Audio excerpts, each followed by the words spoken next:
G.I. Jane 2, can't wait to see it. All right? We all saw Will Smith slap Chris Rock live on television a year ago. The slap heard round the world. It was so loud that we actually stopped noticing Ukraine's war with Russia and started loading up our meme guns to make sure we all got a good laugh at Chris Rock's expense.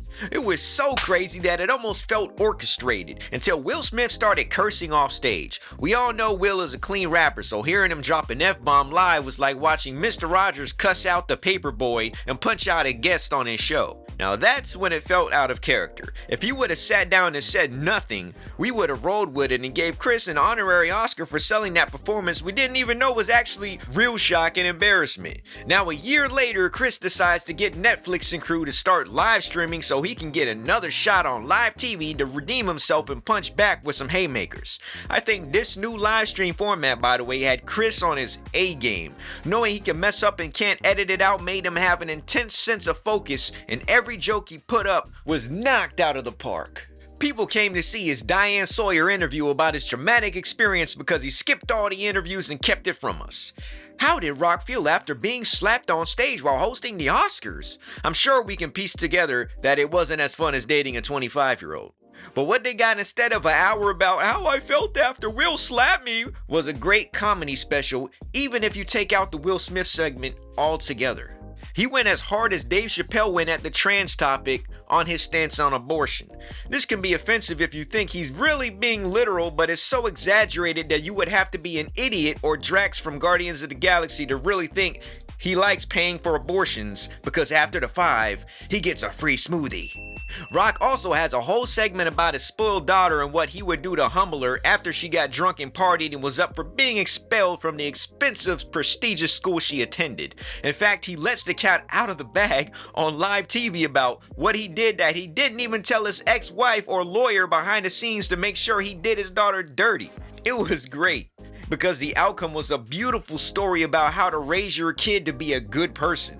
Sometimes they just need to get spanked by life to take them down a few notches. He also does a segment about women having all the power, and it's pretty much true because there's nothing like the power of a beautiful woman.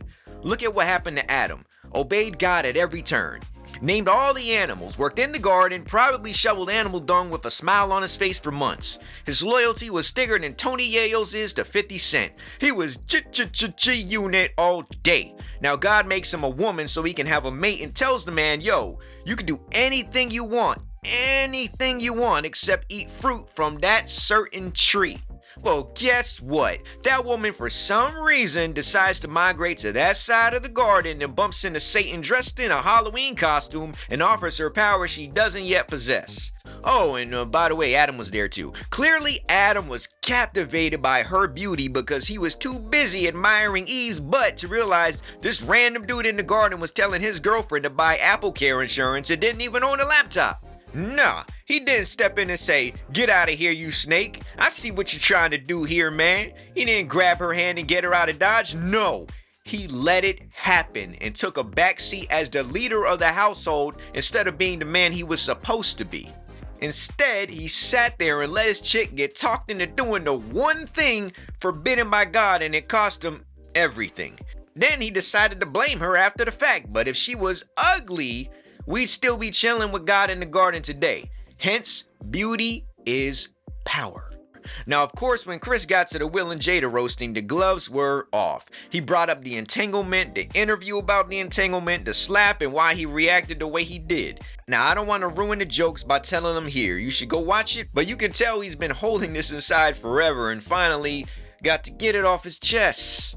Yes, I gotta say, this was top shelf Chris Rock in his prime. The Rockisms were there on 11 with the repeating himself like a Baptist preacher, how he says it, and the looks he gives while he says it. It was great.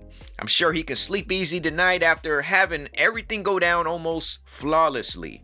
What are your thoughts on the special? Did you like it? Let me know down below. See you next time.